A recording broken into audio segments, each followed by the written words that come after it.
evening, hockey fans. Welcome to the premiere episode of What the Puck.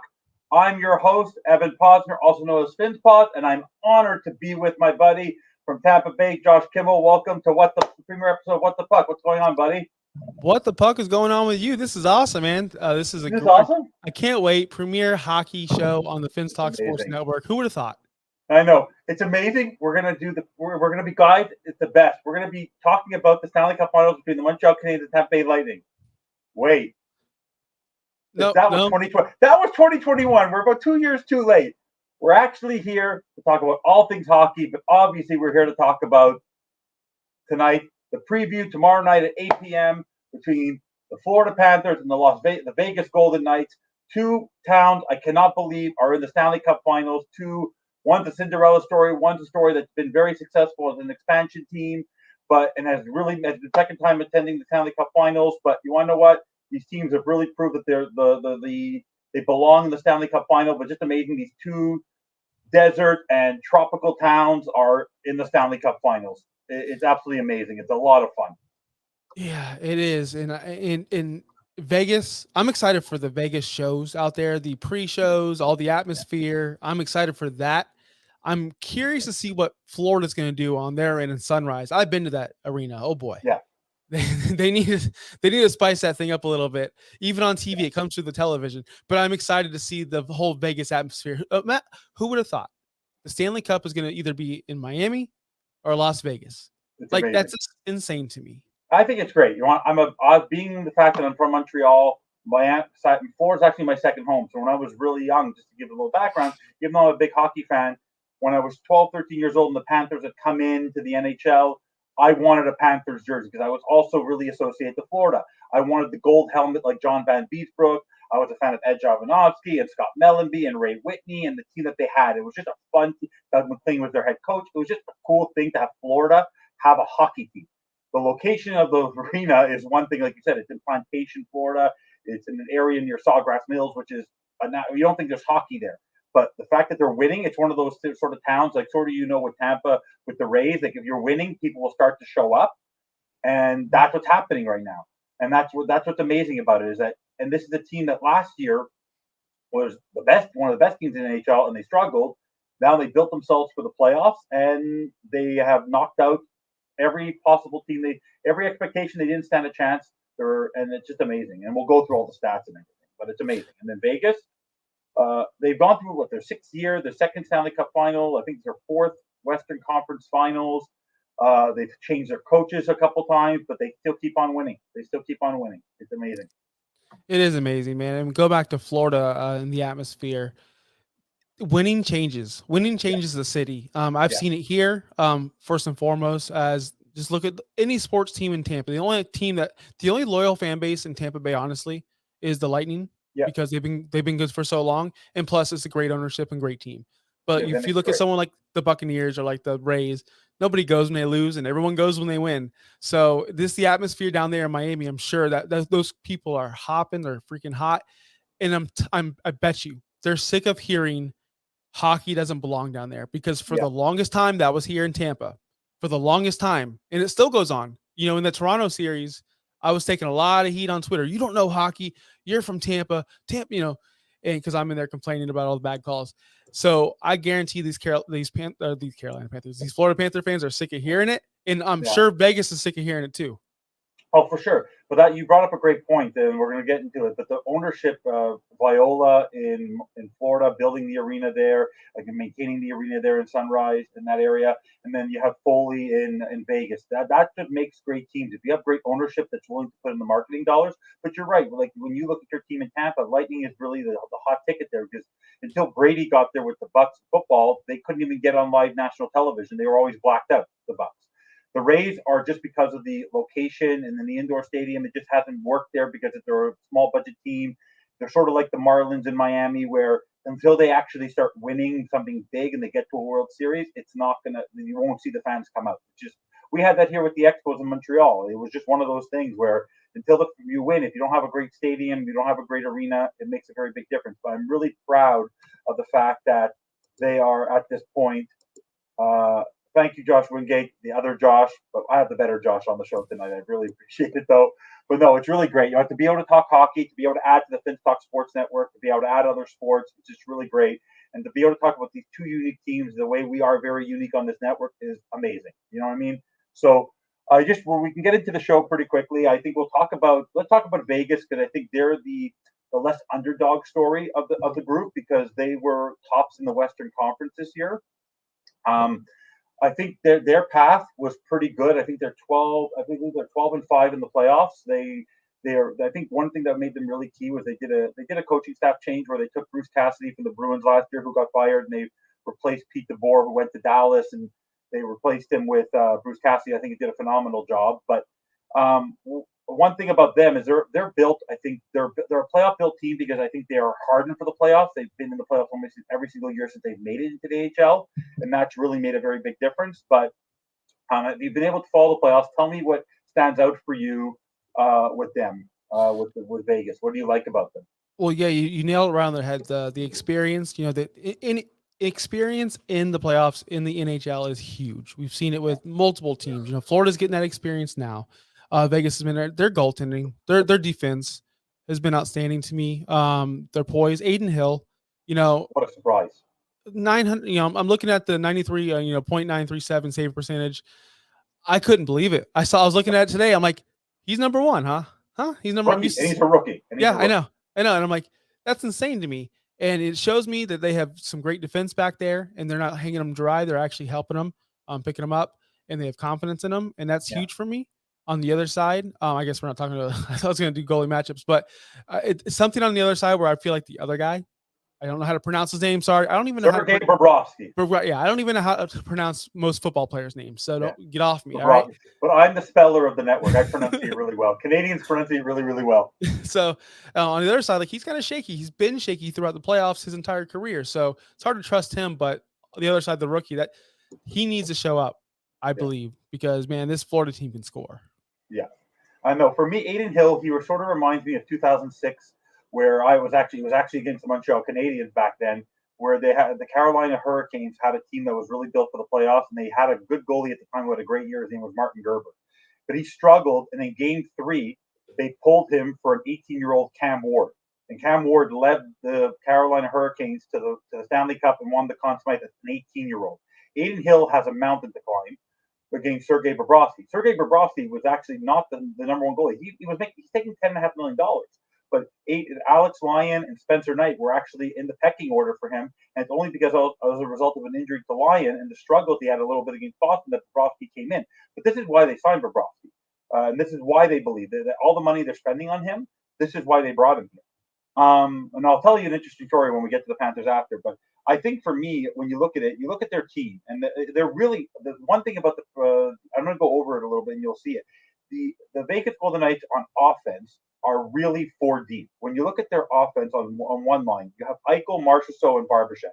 Eichel, the fact that they got him for what they got him from Buffalo, and Buffalo wouldn't commit to the surgery that they had with his neck, and the fact that they took a chance on him, I think was great, was phenomenal.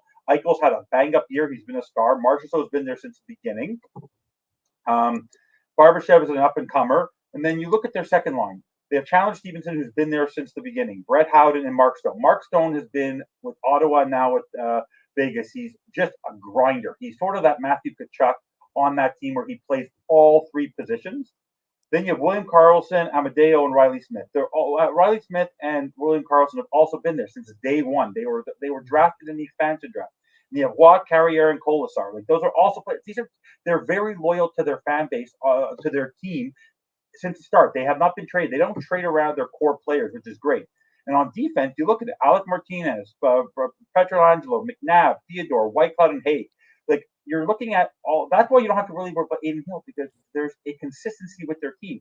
They went to they signed Pietrangelo, but at the same time, besides that, and Eichel, the rest of the team, and they traded for Stone, but the rest of the team is the core that's been there since day one. And that's what I think is amazing about this team is that they're one of those teams that doesn't just trade for the sake of trading. They really built a team that has the foundation to be successful for a decade. Easy. Yeah, and to add on to that, that is playoff hockey, the core of the team. That's what you need, the core to show up and to know the grind and to get these other players around them ready, because these core have been in there for a while grinding out these playoff wins. That's honestly, but Florida has that too. I mean, Florida, Yeah, but Florida's built a little differently, though, right? They made a they didn't have to. Jack Eichel was not the reason why. That was their big call last year, but he's not the reason why they're in the finals. They're there because of the foundational team. But when you look at your team, let's compare to Tampa. You guys, I think, were just exhausted from the last 3 years. But when you look at your foundational players of Braden Point and Victor Hedman being injured, and then you have Kucherov and you have Stamkos, and then you had your Barkley. But every year you were able to change it up with Brian Boyle and Barkley Goudreau and Yanni Gourde and that group. Like, you're able to change it up, and Alice Kilhorn and that group, and you have McDonough and you had Sergachev, and you've had to keep on filling it up. Over time, you go to your cap space. With them, they've been able to keep these people at an even level where they're decent players, they're good players, but they're not at a salary where, even though they're hitting the cap, they're good players at good cap numbers where they combine. Yes, they're hitting near the cap, but they're all good players. Not one player here, with the exception of maybe Eichel and Pietrangelo, are making an exorbitant amount of money, and that's the big thing for them. Yeah, and that's where Tampa ran into, because all their core players were like legit superstars that could be legit superstars somewhere else. Whereas these guys kind of grew like a Ted Lasso effect. They grew together. Yeah. Right. They all, this core was drafted as an expansion team together. Right. Yeah. First year made the Stanley Cup final and then built off of that. And that is huge for actually, we all know getting to the cup final and winning it are two different things. Tampa's been there multiple times, came up short multiple times, but it took all those failures to get over the hump, to win back to back, and to be a force of nature. And I think Vegas, this is their breakthrough. If they win this series, if they win this cup, this is their breakthrough, and it isn't over yet. They're only going to get stronger as the team gets better and better. I actually think that if they win this year, they're gonna. I think they might have the effect of the 15. I think it was 15, 16 or 16, 17 for Matt Murray and the Penguins. I think they sort of had that aura where if they get to this year and they're successful in their run, they might get back again next year, and they could go back to back just because of the structure of the team. They have the foundational parts of the team. But no, Aiden Hill is in a really great spot because he has a foundation in front of him. And also, one thing that people don't talk about a lot, Laurent Brossoit was their starting goalie, who was not really the star of the team, but he's there. But the guy also has in his ear Jonathan Quick. Jonathan Quick won 2 Stanley Cups in LA. And even though he's not nearly the same goalie he used to be, that is experience that you cannot buy. And that is something where someone who's been there with the grind, someone who's in that room with you, the same way we talk about on our shows with football and different sports, to be in that room with an experienced guy who has won a Stanley Cup multiple times, was the star of that team, that makes a very, very big difference for a young goaltender. Yes. A young goaltender to win the hardest trophy, the hardest prize in all of sports. Yeah. That's got to be, you need that. You need that support. You need that knowledge. And that's what Quick gives them in that locker room. Yeah, absolutely. Now, if we talk about the Panthers, they're an interesting story. So last year, number 1 in the league, and then they fall apart in the second round of the playoffs. They're out through the first round, but they couldn't make it through the second. And they also, one of their nemesis over the years was Tampa, but they didn't have to face them this year. They were pretty lucky there.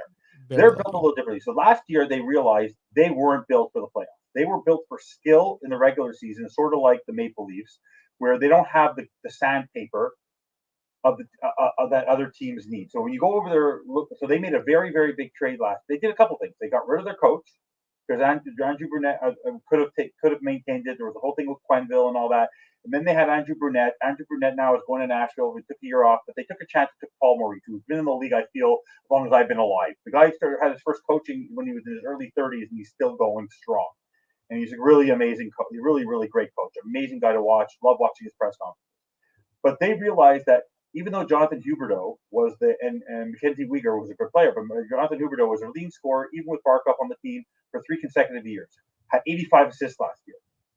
He could not do anything in the playoffs. They needed sandpaper. When they heard that Matthew Tkachuk wanted nothing to do with Calgary anymore, and Goudreau left there in Calgary, they knew they had an opportunity to get the sandpaper they needed to be successful. So when you go over their lineup, they knew they have Barkov, they have Verhaeghe, they got Duclair from Ottawa, they have Cousins, who used to be a former Montreal Canadian and Arizona Coyote, who's a grinder, a good hard-nosed two-way player. Sam Bennett has been around. Matthew Tkachuk is their star, but he's not the best. I don't think he's the best player on the team. I think skill wise it's Barkov, but in terms of all three ways, it's Tkachuk. Then you have Reinhardt, who's been great everywhere he's been. Lundell's an up and coming player. Luosterainen has just been a great player. Lomberg Stahl, who's sandpaper, who's been around, like he's probably 40 years old by now, but he's great. And Colin White. And then you look at their defense, and Ekblad and Forsling. Mark Stahl's been around for a long time. Brandon Montour has been a revelation in these playoffs. Like before, people were talking about Tkachuk in that first round. It wasn't Tkachuk; it was Montour. Montour was all over the ice against Boston. Then you have Josh Murat, and then for me, my favorite player on that team, the best line ever, the best scene for me was when Toronto lost and Gudas is basically bowing in front of. I couldn't wait. I could not wait to bring up Gudas. I could not wait to bring up. He's the best. He's the best. And then Gudas, and then you have obviously Bobrovsky and Lyon. But Bobrovsky is a different story. But in terms of we'll talk about Bobrovsky in a little bit. But in terms of I think really right now they are a sandpaper team. Like this is right now. Even though it's an 8th seed versus a 1 seed, they match up really well against one another. In terms of each one of them has they have stars everywhere, and I don't think it has anything to do with where you fall in the standings. I just think that where Florida was this year, yes, they lucked out because Pittsburgh lost to Chicago and they made the playoffs. So what? They got hot at the right time, and they suffered through injuries, and then they ended up falling on a hot goalie. And a hot goalie, you know this in any sport because you know this because when we played you 2 years ago, Montreal. It didn't matter what we did. We played you guys strong on offense versus defense. It had nothing to do with that. It was all about Vasilevsky. Vasilevsky was a stone wall. And if you have a goaltender who's literally standing on his head, the reason why we made the finals was because of Price. If you have a goalie who's ready to go, you could have a rough game. You can win these 1-goal games. You can win these tight finishes. And that's what Florida has. So being a Floridian, being on the other side of the coast, what are your thoughts on the Panthers? Man, my thoughts on the Panthers are exactly what you thought. They got to get tough. Every team, you hear this all the time. If you really watch hockey and you're into it, you go, man, that team was soft. That team didn't have the sandpaper. That team isn't big enough. Tampa had to do the same thing. They had to go get guys. They had to get Maroon. They had to get these guys in here to actually enforce because they were beating up our guy. They were beating up Braden. They were beating up Stammer. So Florida had to get tough. They weren't tough enough. In last year, that was a totally different team. This team looks totally different. That last year they looked defeated. What was that? They had a new coach in the middle of the season last year, right? Yeah, it went from Quenville. They had the Quenville sort of scandal tied to what happened with Kyle Beach in Chicago, and then they had to replace him with Andrew Brunette. Yeah, and then now going to Nashville. So that the whole thing is a mess. This team is a more focused team, more driven team, and they feel like they have something to prove.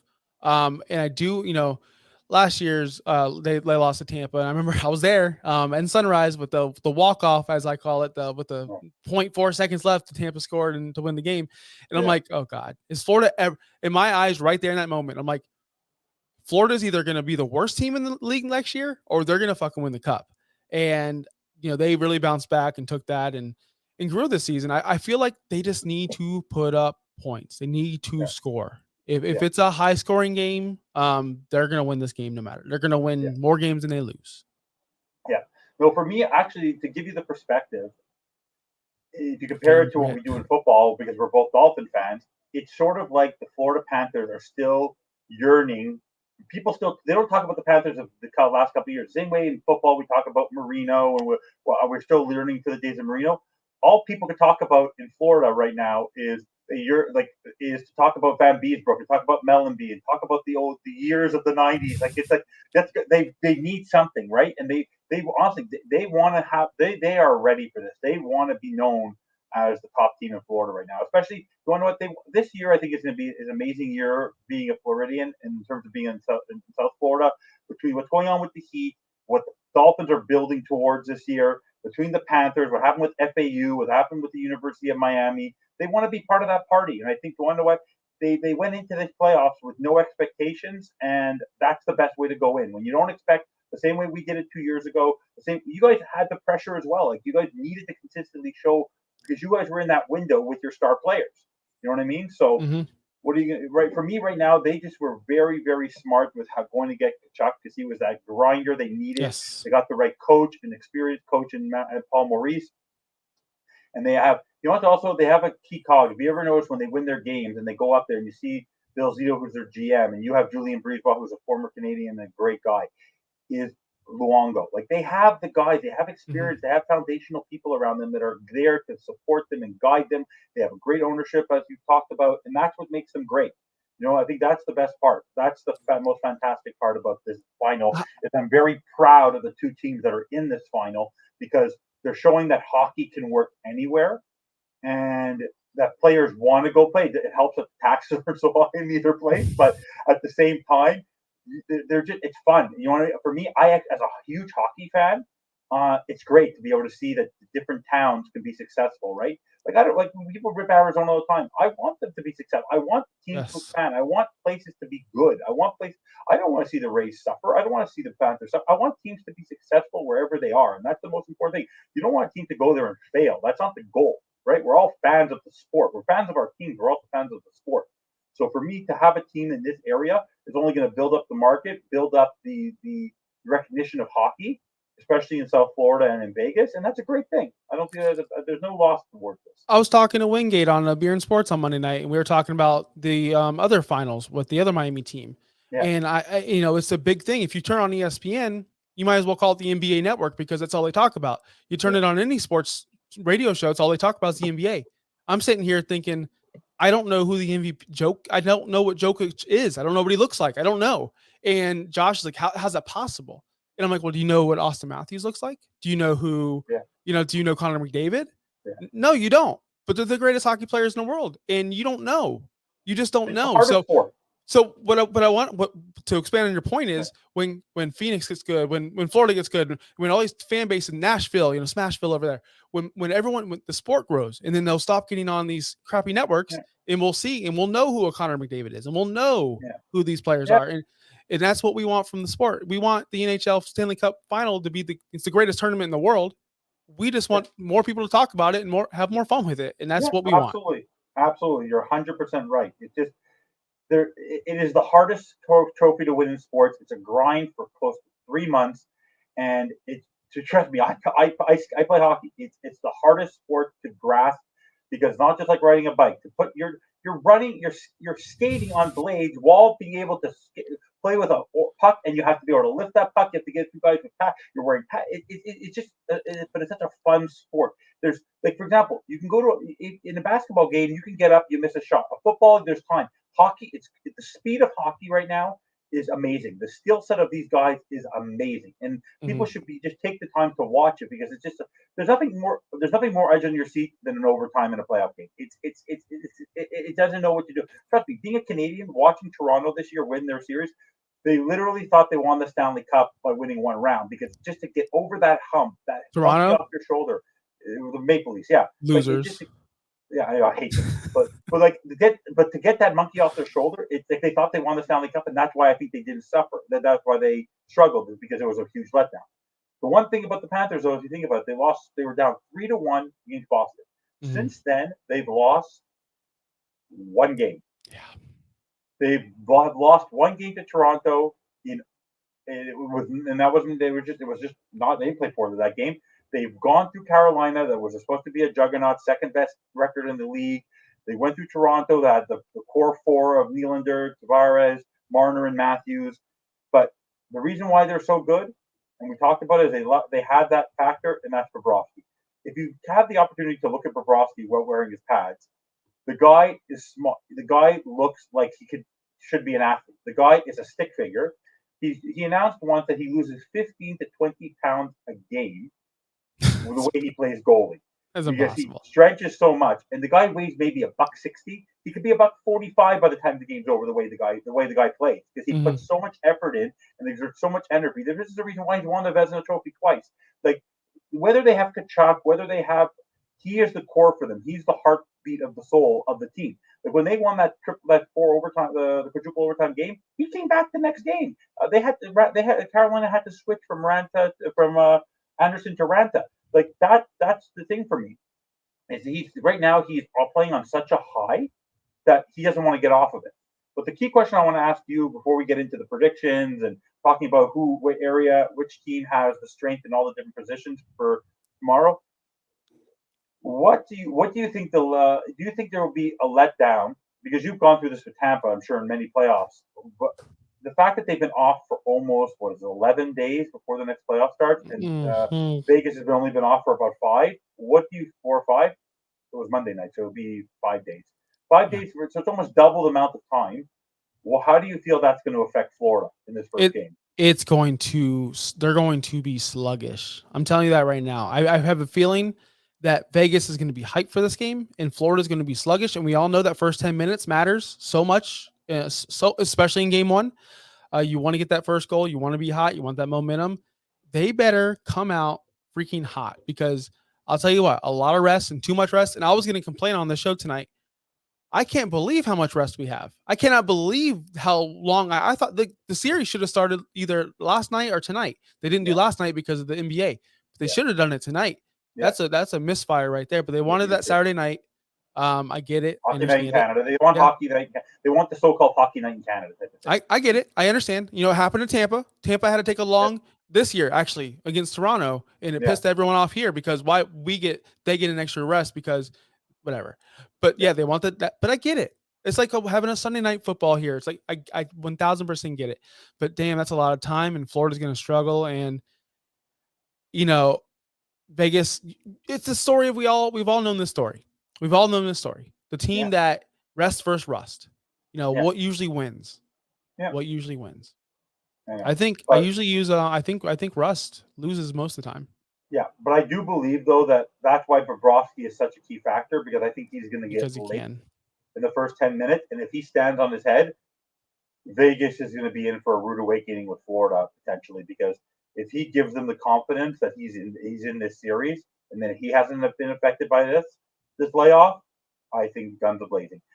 So let's take a look at the different areas. Let's start with the coaches.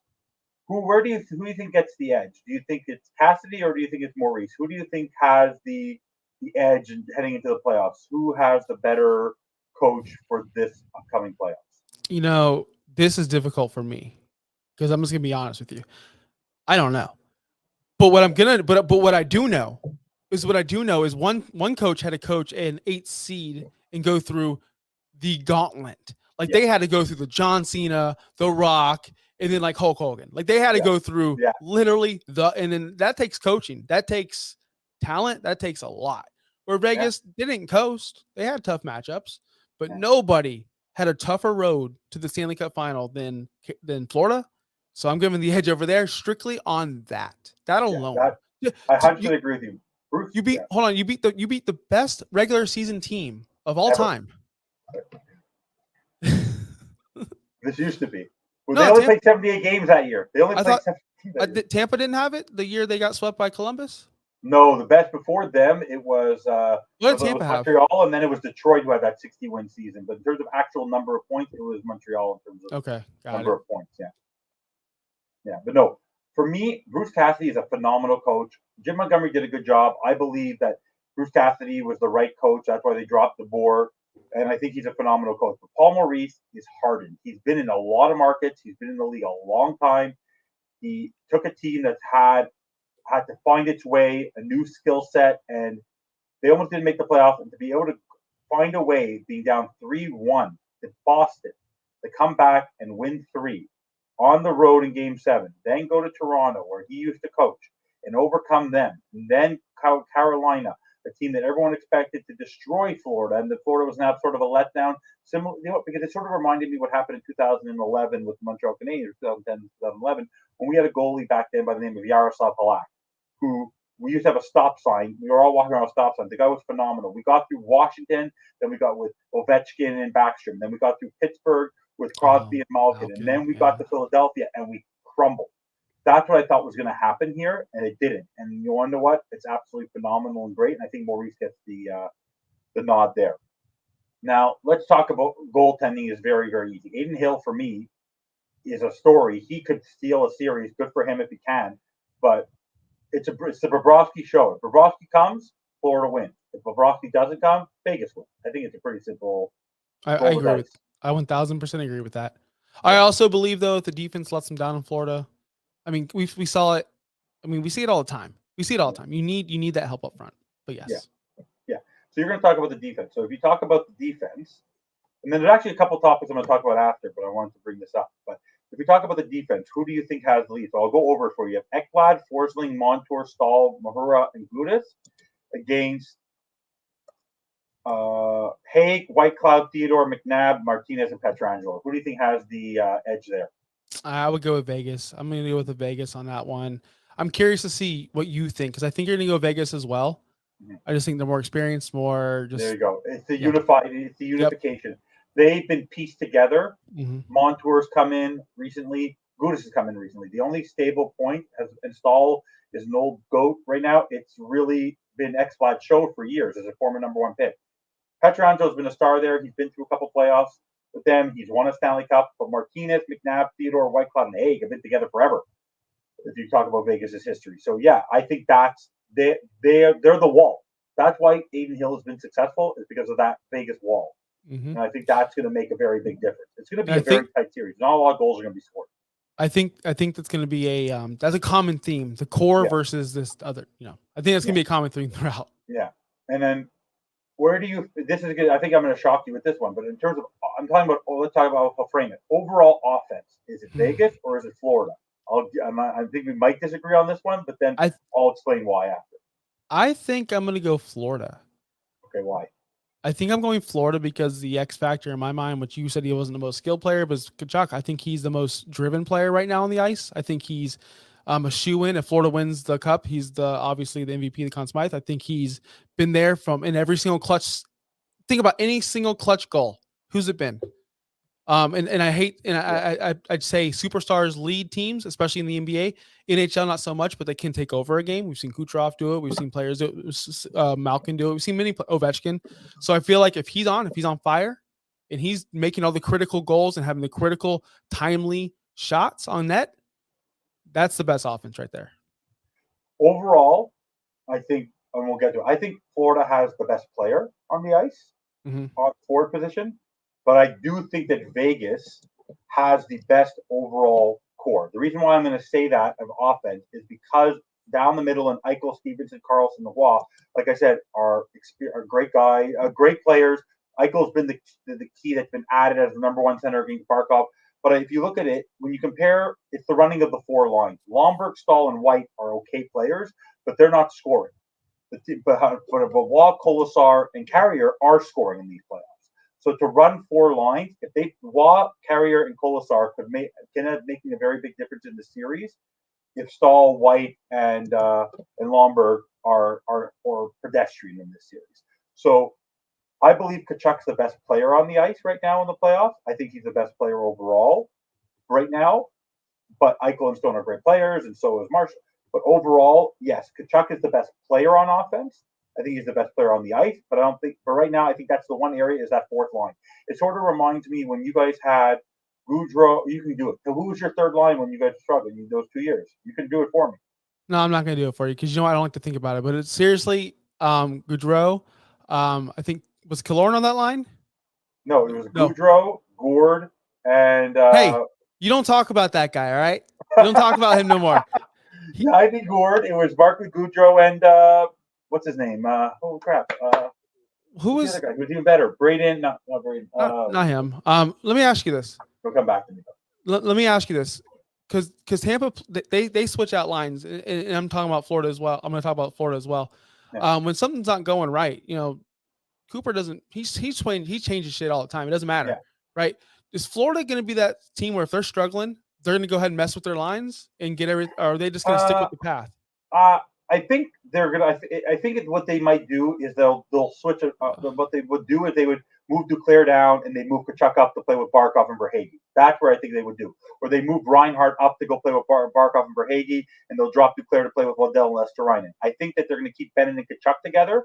Like on every line for Florida, they have interchange. So on the first line of Barkov, Verhaeghe, and Duclair is the one who can move. On the Tkachuk, Bennett, Cousins line, Cousins can move. On the Lindell, Reinhart, Lesterainen line, it's Reinhart that can move. But in the fourth line is going to be the fourth line. They're not going to move White or Stahl or Lomberg up. But for me, in the end, I believe that they might move Tkachuk up. But if they're struggling to score that line, but Barkov seems to be able to play with anybody. And that's why Duclair has been able to resurrect his career after he struggled. He didn't end well in New York. He didn't play well in Ottawa, and he's been able to have a resurrection here. But I think they have duos similar to Coleman. Vegas. Hmm? So I just want to say Coleman. Blake Coleman. He was an amazing player. I miss that guy. He went to Calgary. It was great. Barkley Goodrow went to New York. Yeah, the great Gordon's in Seattle. But that line was phenomenal. They drove me freaking bonkers. Holy crap. The only guy I love on your team because he's now Canadian is Savard. Because he scored the winning goal against us in the Stanley Cup Final. You know why? He's a great leader for the young guys in Montreal. But no, I think Vegas isn't going to flip lines. I don't see Vegas playing around with their lines at all. I think they're really stuck with their lines. I've never really seen them move around. Because Stevenson's really been with Stone for a long time. Eichel and Marchessault, and they have Carlson and Riley Smith, and you have Waugh and Colasar and Carrier. Like that's where I think the difference happens. But overall, if you look at what we've talked about, you have the coach, you give the edge to the coach, you give the edge to the goalie, and then you, for Florida, and then you on defense and on offense. If it's halfway in between, in the end, it doesn't matter what you have on offense.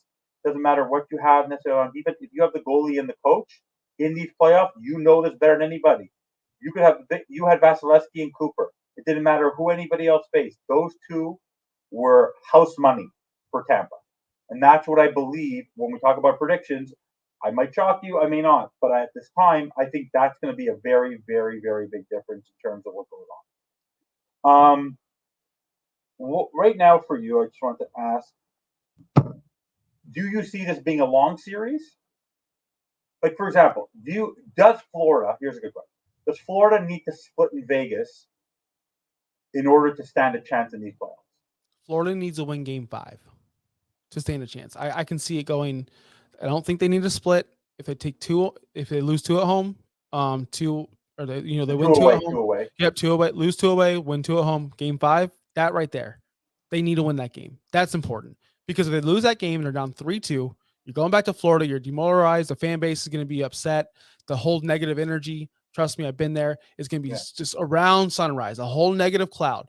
And then they're going to go into Game 6, lay an egg, it's done. They need to win Game 5. If they lose the first 2 games away, that right there is always a pivotal Game 5, but especially from Florida's case, because I feel like once they do get let down in Game 5 and it's 3-2 going home, like I said, they're not going to be optimistic there in Florida. They've seen this show before. This isn't the first rodeo of being disappointed. So that's what they need. They need that momentum going back home into Game 6.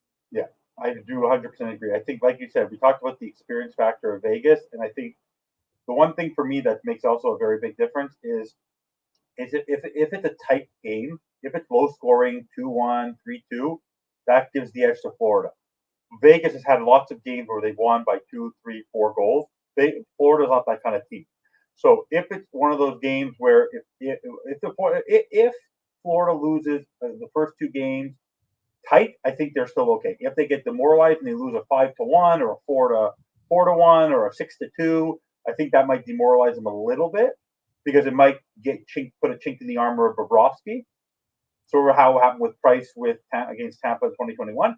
But at the same time, for me, I think there's something about the Panthers that they feel they have nothing to lose here, but they definitely don't want to have the experience of 1996, but they're much better than they were in 1996. They didn't have the skill set back then. It's the team that has nothing to lose against the team that should be there. It's literally one of the. If you could write this story in any other sport, people will be going gaga over it. Exactly. It's because it's hockey and it's Florida and it's Vegas. That's exactly why. So, guys, I appreciate it. We're 40 minutes into the show. It was the premiere episode of What the Puck on the Finstock Sports Network. We're having a lot of fun. You've seen me on many shows on Bandwagon. You guys see it on Finstock today. I've done the draft shows. You'll see me on these 10 people as a guest. But then you have Once Upon a Sunday with Josh, and he also does the Beer and Sports as well. And we're just all over this network where we have hockey happening now because it's the playoffs. We're gonna talk to each other and see after certain games. But maybe we'll do a post show if there's certain things that are breaking or it's a great game. We'll talk and we'll jump on a show and we'll have some fun. You never know what's going to happen on this network. We maybe towards July 1st we'll do a free agent frenzy thing. We're going to have a lot of fun with the show throughout the obviously the same way we're doing with football and basketball and everything. So and wrestling, which we all love, and it's been amazing. But so right now for you, prediction time. What do you think is going to happen in this series? What do I think's gonna happen? I think. What do you want to What do you want to happen? What do you think's going to happen? What do I want to happen? Okay, well, we are on a Dolphins network. We're on a Miami-based network. But you're a Tampa fan, That so you being might have hatred said, for the Panthers. the champs are here. We are the champs. We are Tampa Bay. We are Hockey Town. All right. So I want Florida to lose. I was rooting for them all the way up until this point. Because honestly, Vegas, you're cool with me. You're like that team. You took care of Toronto for us. You got that loser GM fired. Who, if he was the guy who telling me to, I promise you, and I told Dirtbag Dave, who was there with me at that game, if that guy was telling me to F off from that press box, I promise you he would have been down. I would have not at that point in time. You're taunting me, assault. I'm gonna assault you right in the face, buddy. Glad you got fired. Hypocrite you'll ever meet, that kid, because he said, "If I'm not in Toronto, I won't be anywhere." 2 weeks later, he's Pittsburgh. So like the guy's the biggest hypocrite. I'm glad he's gone. But yes, I rooted for you all the way up until now. Now we're going with Vegas only because I have no ties with them. I don't have problems with Vegas. You're cool. They're like the big brother over there, like they could beat my ass, but they won't. I'm going for Vegas. What I think's gonna happen, Vegas wins. Vegas wins in 7. I think it's gonna be a long series. I was upset you asked me that question, but now I get why. Vegas in 7, no doubt about it. It's gonna be a fun series. We're gonna see some overtime. We're gonna see some awesome overtime games, and we're gonna see some phenomenal timely scoring. I cannot wait. Yeah. For me, I think Vegas is overall the stronger overall team. Beautiful ring. The strongest overall team. But for me, being in a city of the Bleu Blanc Rouge or the Montreal Canadiens, the history of Patrick Roy and then what Carey Price has done, but being that experience, I was 11 years old. I was 10 years old when we won 10 overtime wins in a row. I was at Game 2 of the Stanley Cup Finals when Marty McSorley, legal stick. I had tears in my eyes in 1989 with the Calgary Flames beat us. I've been to all. I know what it is with goaltending and Patrick Roy. I got to live through Patrick Roy, and when you have a goalie standing on his head, doing what he's been doing, I think Vegas should win. They are expected to win, but if he steals Game 1, he's going to put the fear of doubt in them. They're still going to win games because they're a talented team, Vegas. But I do believe the Panthers are going to win this in 6, and they're going to win it at home because I think they realize that this is their opportunity.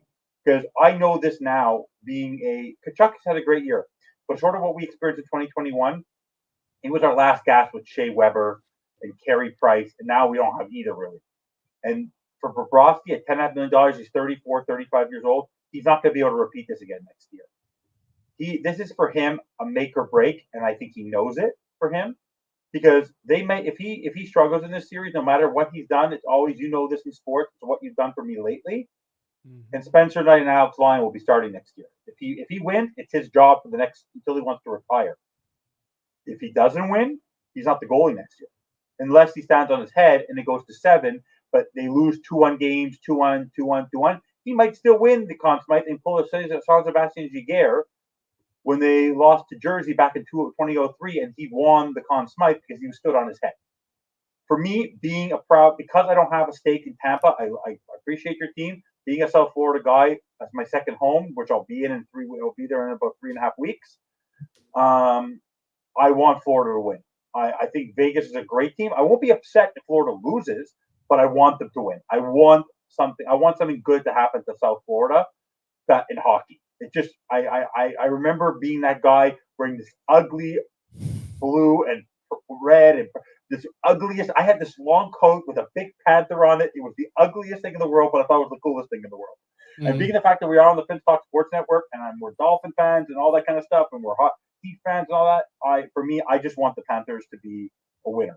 I just want them to have something to look forward to. I like the core. I like the core of the team. I like what Paul Maurice has done with this team, and I think it would just be a great story to show that you want to know what you tinker with the team. And it should, by the way, and then if they win, by the way, if Vegas wins, people aren't going to copy it. If Florida wins, I think people realize that what you need to win in the playoffs. Like if Florida wins, watch what happens to Toronto. Like I think sort of like Brad Tree living in Toronto is waiting. If Florida wins, he's going to go like, I don't need the core four anymore. I need to go get some sandpaper. I don't need this. I don't need Austin Matthews is great. Rich Marner is great, but I need people who are going to punch you in the mouth. That's what you need, right? For me, I just need to see Rocco Gudis laugh in Aiden Hill's face on an overtime winner.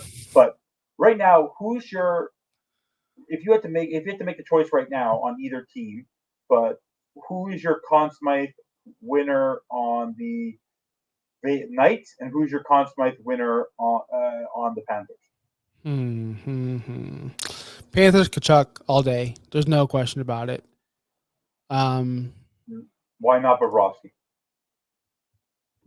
Because we all know that goals in points and offense wins awards anywhere, everywhere, every sport. Doesn't matter.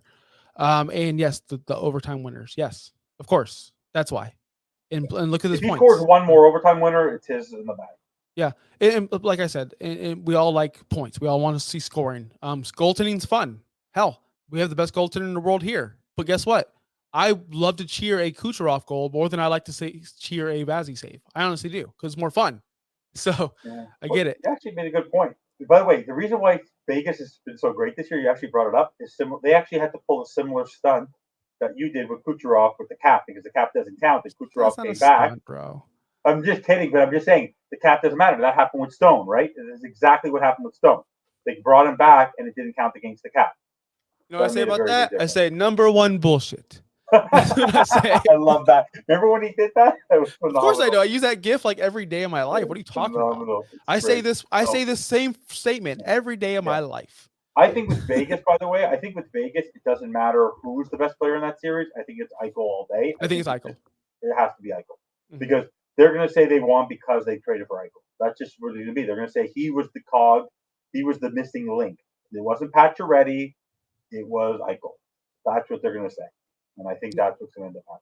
I agree, 1,000%. So did I change your vote for the Florida side to Tkachuk over the goaltender over there? I for me it depends. For me, if he's average, it all depends. If they go into a fourth overtime again or a third overtime and Bobrovsky stands on head and has a 68 performance, because of my experience watching Vasilevsky, watching Patrick Wall over the years, and having Carey Price in Montreal for over close to 15 years, it's for me the goaltending sort of like the football defense win championship. If you have the hot goalie, you're going to win.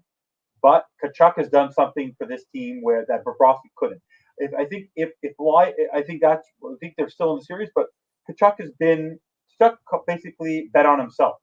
He basically said, "I don't want to be in Calgary. I don't like where they're going. I don't like the direction they're going. I'm willing to go to Florida. I'm willing to go to a non-hockey market instead of being in a hockey market, and let me show you what I can do." And he proved that he is the reason why they're there. So for me, yeah, I would give it to Tkachuk in the end, just because he is sort of like standing on his head. It's sort of where, for me right now, it's an ensemble cast in the NBA with Jokic and Murray and Gordon and Porter. But it's all, we know it's a Jimmy Butler show. No Jimmy Butler, no NBA Finals. In hockey, Bobrovsky's been great. No Matthew Tkachuk, no Stanley Cup Finals. So for me, yeah, it's Tkachuk right now all day. Yes. So I know you want to do 45 minutes. We did 51, and I think it's been a good start of the show. So good premiere episode. We're going to plan our next show after game one. But do you have any final words before we call it a night? I have a question for you that has nothing to deal with the Stanley Cup, but it has to deal with your jersey. I have to ask you how to pronounce this freaking guy's name. I play NHL 23 or whatever, NHL whatever. I started a season. I wanted to be one of the worst teams in the league and make them good. I chose the Canadians. There's this 19-year-old stud on my second line. So philosophically, he's a freaking stud. He was the number one pick in the NHL draft. Yes, I know that. I'm going to pronounce it for you. Uri. So just say Uri. Uri. And I'm going to make it very easy for you. Slavkovsky. Just say Slavkovsky. That's all you have to say. Slavkovsky. He is my favorite player. Just say like Slab, like Slavkovsky. Instead of saying slab, slab. Yeah, no. It's instead of saying like a slab, like a wooden slab, change the B for a V. So it's Slavkovsky. Just say Slavkovsky. Kofsky. cough, Slab. like slab, cough, ski. How's So my it's 3 things. pronunciation? Hold on. How's my pronunciation of Vasilevsky? It's Andrei Vasilevsky. I know. How's my pronoun? That's Pretty good. how And, dumb I am and, though. I can't pronounce. I can and, barely pronounce Jackson Smith. hey, I don't know how to say these people's names. well, the only name I struggle with is Bobby Menendez. Bobby Melendez. Oops. The founder of our network and the beautiful guy with these graphics. But no, honestly, no. It's a Uri Slafkovsky. He's one of those players where he's going to be a great player. He was one of those players this year that should have gone back to Slovak. Should have been playing in the minors. They were worried he was going to get hurt, but then he ended up getting hurt in the NHL. But he's going to be a good player. He's a stud. He's going to be, because he's surrounded right now. What we're doing in Montreal is sort of a rebuild where. Hold on. Can I impress you real quick? Sure. Can I impress you? Because I'm told you before the show. I am a Lightning fan. I follow them and everyone else, whatever. So Canadians, you guys got Nick Suzuki. You have Slafkovsky, who we just talked about. You have Savard. You have Allen as your goaltender, and then you have the other guy. Hold on, and the other guy with Mathis. So I can't say his name, dude. He starts with an M. He's number 35. The goalie, Montembeault, whatever. But he's a former Panther, actually. The Panthers actually wanted to keep him, but they had to put him on waivers because they had too many goalies, and we picked him up. Yeah, he was awful, but he just won the World Hockey Championship as a starting goalie, so his confidence is growing. Jonathan Drouin, we got. He's gone. He's done. Oh, he's not there. Good. He's a free agent. He's done. We've won him all. Well, so Jonathan Drouin, you guys won that trade 6 weeks from Sunday, but you even will admit, Sergachev had a rough playoff. Of course, very rough playoff. Of course. But are you impressed with, why? Because I played amazing. A full season with the Montreal Canadiens. I'm almost done with my season. I played every single game. No, we have some great players. But if you watch the team, that they have Mike Matheson, who's a former Panther, who's great. But the star of that team, the core right now, the team is going to go as far as Nick Suzuki and Cole Caulfield. Cole Caulfield is just like a burner. He sort of has that break. He's like your Braden Point, where if he's not there, they're going to struggle. He has to put in the 4 goals. I'll tell you, without Suzuki and Caulfield is your equivalent of Point and Kucherov. I'll tell you who my stud is. I'll tell you who my stud is. My sleeper, my Killorn, the guy who scored Dvorak's. Dvorak. Dude, he scores so many goals for me, like on like the penalty kill. I gotta say, that guy's a stud. That's honestly how I'm getting back. You brought up a good point. Who? Okay, go ahead. No, just to mention to you. One stat I was reading about before, but I forgot to bring it up. Special teams, Vegas is 14th out of the 16 teams in penalty kill right now. So they're struggling on the penalty kill, and they take 2 of the most penalties. So if they're not disciplined, Chuck is going to rip them to shreds. So they have to stay out of the penalty box. That's going to be key. I was going to bring that up too, because that's the only thing I wrote down in my notes is the penalty minutes.